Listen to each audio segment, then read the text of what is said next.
Good morning, everyone. This will be the Waste Management for the Auto Industry Businesses Preventing Pollution webinar. I'm Wendy Grethen with the City of Superior Environmental Services Division. Our phone number is listed below as well as our website.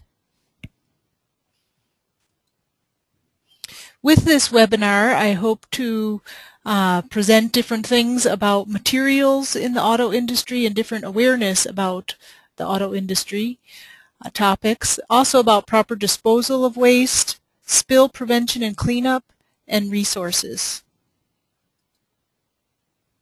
So first, for materials and awareness. Cars, trucks, fleets, dealers, delivery vehicles, there are many cars these days everywhere of different sizes, different amounts of roads they are covering. Recreation vehicles, planes, farm machinery, boats, and all of these are requiring maintenance. So from that and from the cars, here's a volume of car estimate. Over 250 million passenger cars alone, according to the Department of Transportation, are on the road. And car owners consume products and services, and from that businesses have been set up selling, maintaining, repairing, washing, disposal, and recycling of the vehicles in the end. Well, this webinar is on waste, and I first wanted to give a definition and compare hazardous waste and universal waste. Hazardous waste refers to waste that poses substantial or potential threats to public health or the environment. And four factors play a role whether or not something is considered hazardous. The four are ignitability, reactivity, corrosivity, and toxicity. Universal waste is another category of waste, and these are not considered hazardous waste, but contain materials that need to be prevented from release into the environment. And the EPA lists batteries, pesticides, mercury-containing equipment, and bulbs, and antifreeze fit into this category. And overall, when we do talk about waste, it's cost-effective to manage waste and prevent pollution. We don't want to create problems, so as much as we can, we will prevent pollution. In an auto body shop, waste can be a solid, a liquid, or even be contained gaseous material. Anything that your company no longer needs. Improper handling of hazardous waste is against the law. Fines are possible, and wrong handling can unfortunately harm people and the environment. It can affect air, water, and or land. With your own business, you need to view in a calendar month's time how much waste you would be producing, and there are different categories of waste based on the quantity of waste. Here are three subdivisions of waste quantity, and with these come how long you're allowed to store waste.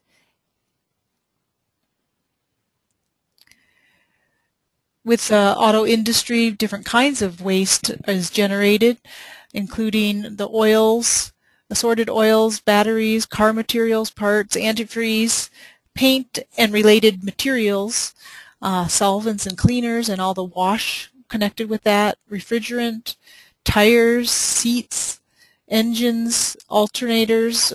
All these could be potentially waste from an auto industry. 80% of the total materials by weight from a vehicle, however, can be recovered. The remainder is known as auto shredder residues, which are the plastics, rubber, some wood, glass, and dirty materials that are not able to be recycled. You also need to be aware that in your business you must be identifying all your hazardous waste, collecting materials appropriately, properly storing and labeling them, and keeping records. As the business owner or person, you are the generator of the hazardous waste and are responsible for proper disposal. Properly labeling is very important. Shop owners are responsible for characterizing their waste. If hazardous, it must be managed accordingly, and safe transport is required. So not only what goes on in your shop, but moving the materials to another place to be handled. Other things you need to be aware of are your drains or the sink. Where do those go? Do they go to the sewer? Do they discharge into a holding tank off-site? Does any wastewater enter surface water or onto land? And are motor vehicle waste disposal wells or septic systems present in your business system? There are ways you can test for finding out some of the discharge points by using dyes or smoke tests.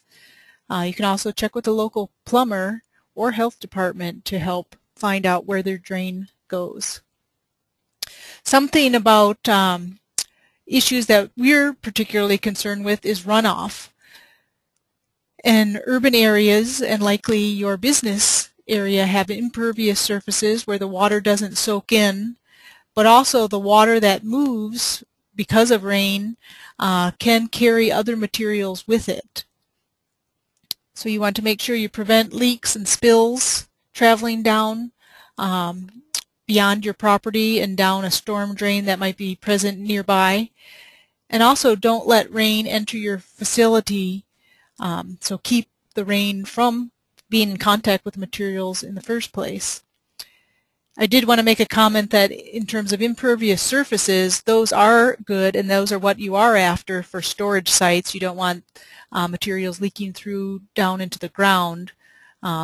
So impervious in those circumstances are good with containment walls present.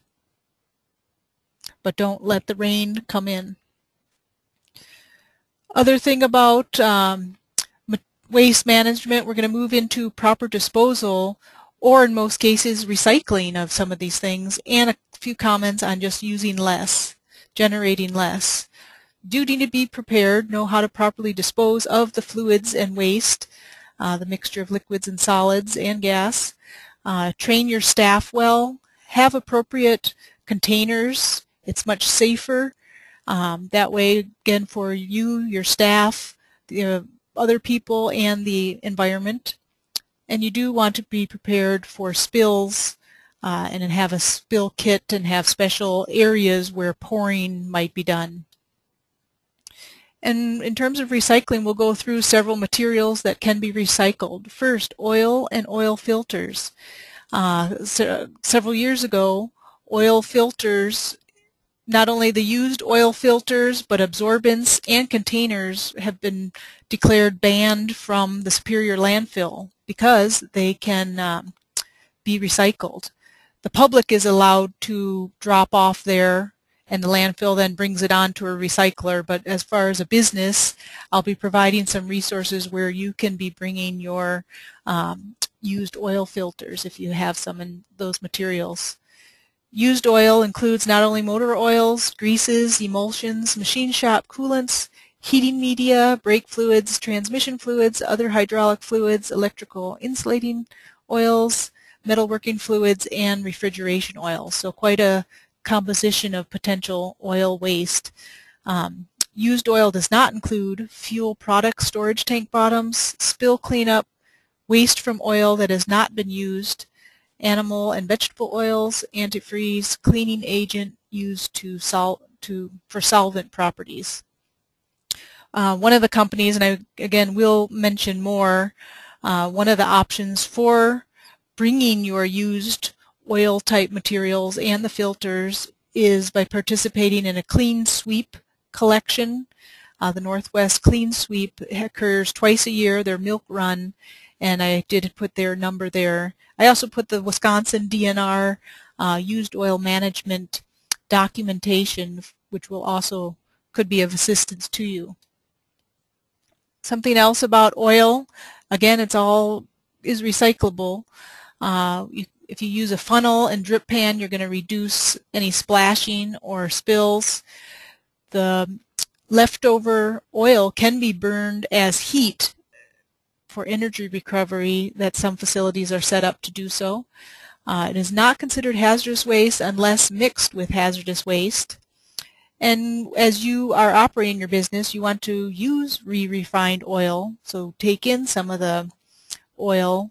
It doesn't wear out, and after it's been cleaned, it's ready to go again. For any oil you do have, it's best to try and use it up. Used oil that cannot be recycled under the used oil management standards and it has been determined as hazardous waste must be managed as hazardous waste. And you are not allowed to burn used oil without energy recovery. So only solid waste incinerators and the setup that way is allowed. Wisconsin also requires retailers selling automotive oil to either accept household do-it-yourselfers used oil or post a sign where they can collect it or have it be deposited. And you can get signs from the DNR, Department of Natural Resources. For cleaning vehicles, cleaning should be done in a designated car wash area. That wastewater should go to the wastewater treatment plant. You can also use a bucket rather than a hose to reduce water use and the runoff that would carry some of the dirt and potential oil materials. Using a phosphate-free biodegradable soap is also recommended. For more situations on cleaning, the cleaning solutions and sludge that might occur, you can have a mixture of petroleum distillates, mineral spirits, benzene, toluenes. Some of these other materials have used for some cleaning processes, and those must be disposed of as hazardous waste. You want to maintain a dry shop as much as possible. Use absorbents and have plenty on hand. Use vacuums to pick up spills and drips rather than hosing an area, and place all used vehicle fluids in individual containers for proper transfer off-site. A little closer look at absorbents. Perhaps you might be using a mixture of fabrics ranging from pads, sheets, rolls, blankets, socks or tubes, pillows or booms. Once these are used, they can be wrung out and then laundered and reused again. Disposable absorbents available include wood chips, corn cobs, peat, sawdust, clay, cork, paper wipes, plastic, diatomaceous earth, pumice, rice, and cottonseed hulls. Those have been also used to absorb material. It's recommended for you to choose absorbents that can be recycled and have the potential for reuse whenever possible, rather than going with the disposable method. And in terms of cleaning the rags that are dirtied, you cannot do it unless you need to make sure your wastewater does not discharge unless it's going to the treatment plant. In terms of antifreeze, conventional antifreeze lasts only 2 to 3 years. There are advances that have come along to extend the life of coolants, so in the future they may last even longer. There's a mixture of compounds that can be used. Some are non-renewable, but some can be recycled on site and reconditioned once the contaminants are removed, and restoring the properties. In terms of parts, used oil filters and absorbents have been banned from landfills. The oil absorbent material with a volume of less than 1 gallon is permitted in landfills, however, and oil absorbent materials are now permitted if no free-flowing oil is present and the absorbent materials are not considered hazardous. Another comment on oil: it can be refined and used for other oil type purposes. and again can be used for electricity. Little look at tires. There's a process called pyrolysis, also known as thermal distillation and destructive distillation, that basically heats it in a low oxygen environment and breaks it down to some end products that might be used by someone else.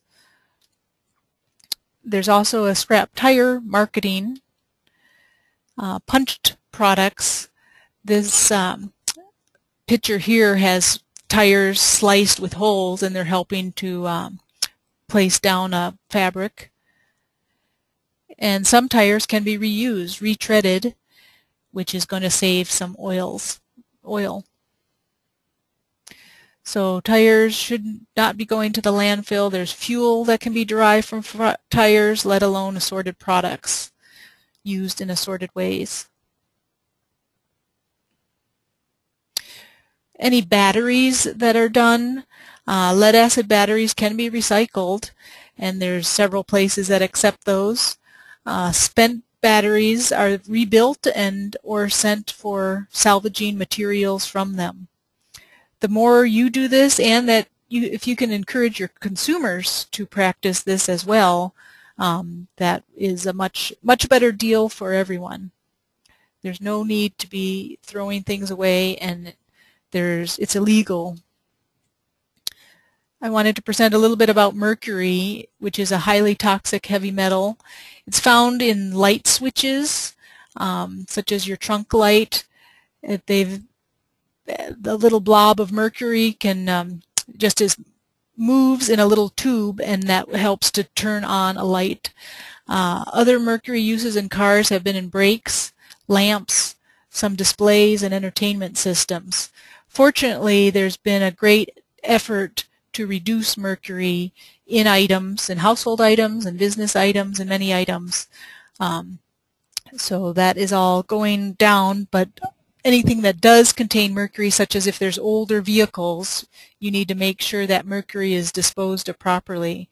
And even considering cars that are ready to head to the graveyard of cars, the junkyard, that definitely needs care to collect the mercury and not have it be there. For refrigerants, all must be properly recovered before going to a salvage yard, and you can have your own equipment to do so. Technician certification is not required for individuals to remove refrigerant from motor vehicle air conditioners when preparing for disposal. And we can be reusing directly the refrigerant when it's removed from motor vehicle air conditioners, and will be used again for motor vehicle air conditioners.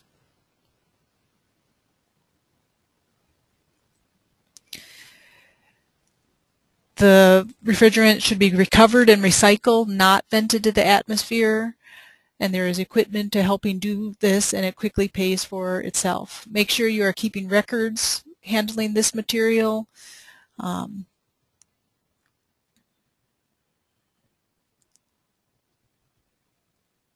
Little bit about waste reduction tips. Be aware that if you buy only what is needed and use it completely or share leftovers, then you'll have less waste overall. Be aware that when you store solvents, they need to be in closed containers. And replace hazardous wastes with less toxic alternatives, and really more are likely to become available in the future. Use water-based solvents also when possible, and make sure you're labeling everything appropriately, the spent materials, and store them in appropriate places. You want to keep incompatible waste separate. Again, store with lids. Don't dispose of anything down storm drains or into your septic tank. Also, do not pour on the ground. A quick look at spill prevention and cleanup. The EPA does have the Spill Prevention, Control, and Countermeasures program, which They do have reports on that. It was established back in 1974 following the Clean Water Act, and we need to make sure that businesses are putting in place containment to prevent spills that could reach navigable waters. So your business might have a stream nearby, but also, again, storm drains are access to streams. So you do not want these materials, negative materials, to go down storm drains, because those would go into a nearby stream or lake and not be treated. Containers, make sure to check your containers and fix them if there's any issues with them. Use a clean container to collect oil. Otherwise, if there's this cross-contamination, that may interfere with the recycling ability of the product. It's the responsibility of the producer, in some cases, to help design and create more products that use less hazardous compounds. Some of it's voluntary to accept the hazards. So if companies making the cars recognize that there could be some hazards, and if they can include product takebacks or provide funding for a separate collection and recovery, then that greatly helps reducing likelihood of environmental impacts and handling of wastes and costs to other business owners in the auto industry. There's what's called the End-of-Life Vehicle Directive that is greatly trying to phase out mercury and other heavy metals being parts of cars, vehicles. For preventing spills, a funnel, certain equipment can help you not spill material. Do all draining in an area with containment. Have just simple concrete short walls. Have spill pads and absorbents ready. And if a spill occurs, be again ready to contain it. And maintain a logbook that has the MSDS safety sheets so that all employees can understand the properties and adverse effects from the materials.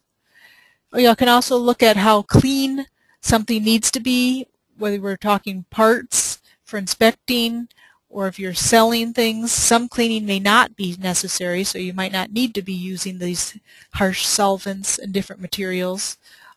An oven, a bake-off oven in some cases, can replace some cleaners, and that would bring it down to a dry residue. And some cleaners, when you do have that waste water, it can be recovered for reuse. Several companies take that waste water and can recycle it and distill it and make it available again. Finding ways to minimize waste is a good thing. If the parts are for resale, again, they do not need to be solvent cleaned, and you want to reduce solvents by purchasing only what is needed. You can reduce absorbance by reducing spills. So here are some pollution prevention ideas. Make sure you routinely inspect storage areas. Perform, again, preventative maintenance of machinery and check for leaks. Train your employees well and implement good housekeeping measures. Even you can create an award program for a clean area. Use appropriate equipment for storage and transfer. And reduce number of trips and distance traveled to the materials, to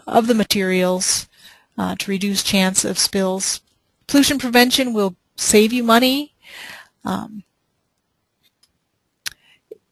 you use materials, staff, resources, and equipment and energy and water more efficiently, you'll do that through pollution prevention, and not put workers at risk for their health and safety. You'll have less monitoring and reporting to do, and the community will value you, and your company will have a better image as you handle things appropriately. And finally, some resources. The EPA is definitely the place for information for some processes relating to the auto industry, the Department of Toxic Substances. There's also regulatory compliance and pollution prevention tips available for automotive repair and auto body shops, which again is guiding you to know where your wastewater discharges, know how wastewater is regulated, and be prepared for spills. There's also the small entity compliance guides from the Office of Water. And here we are in Wisconsin. The DNR, Department of Natural Resources, is also highly involved with handling hazardous waste, and you can, from their website, access information of checklists and even sign up for a hazardous waste decoded email newsletter, and they'll also have a FAQ and contact list there. The DNR also has a spills information, how to report a spill. They have a spill phone number and a spill program contact. In our area, the Wisconsin DNR, again, if you have questions, this Northwest Clean Sweep program, which does milk runs twice a year to Superior, keep in mind that for handling some of the hazardous waste. Como Lube and Supplies in Duluth, checking in with them on what is acceptable. They are doing recycling of many of the hazardous waste materials and can work with you to pick it up from your company. OSI Environmental, another source, takes in a mix of used oil, hazardous waste, helps with spills. Safety Clean, also in Minnesota, but nearby. WSSD in Duluth does have a clean shop program, but unfortunately Northeast Minnesota businesses are not able to bring their materials there. Other resources, there's pollution prevention for the auto industry, put out in New Hampshire, their Department of Environmental Services. There's a coordinating committee for automotive repair. Different auto associations have tips on training, pollution prevention, how to connect and inform others about what to do, and for you to learn what is needed to be done. I've put this in. There's a chemical reactivity worksheet that's available through NOAA that the more you're aware of what you're using on site and their potential reactivity will hopefully even more so make you comply and handle waste appropriately. There's rules about storage tanks, both on the state level and federal level. Wisconsin, the Department of Agriculture, Trade, and Consumer Protection has information, and there's their website. Clean Car Campaign is international, trying to improve clean car standards, so that's getting more on the building of cars. But the more public policies that are supported to motivate the manufacturers as well as sellers and different things promoting these designs that would reduce hazardous waste production and emissions from the vehicles, many different ways involved with vehicles that helps for a cleaner environment and healthier people, community. And overall, the hazardous waste, the waste from your automotive business does not go to the landfill, does not go down storm drains, should not go in the regular garbage. That you need to be aware of what is hazardous, what needs, and the universal waste of what, how to dispose of mercury-containing material, other things. We'd be happy to talk with you more. Thank you for attending this and for doing your part to protect the environment. The healthier environment is healthier for wildlife and, of course, healthier for humans.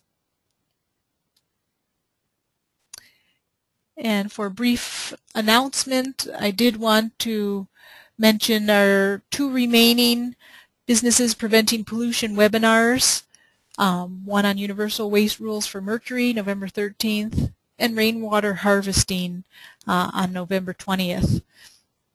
And those are our websites for the webinars to register. All these are being archived, so you can listen to them later. and then also go to the what, which is basically our news segment of what else we have going on. Businesses play important economic roles in the community, and it's exciting to see small businesses and all the services that businesses provide in our community. And we just want to make sure businesses know how to handle their waste properly. If we can do anything to help, just contact us. And if there's any questions. I'm not seeing any questions. So, and also through our city website, Environmental Services, we will be adding more resources for businesses to access information on how to, how to properly conduct their business in an environmentally responsible way and follow laws as well. Thank you very much for attending.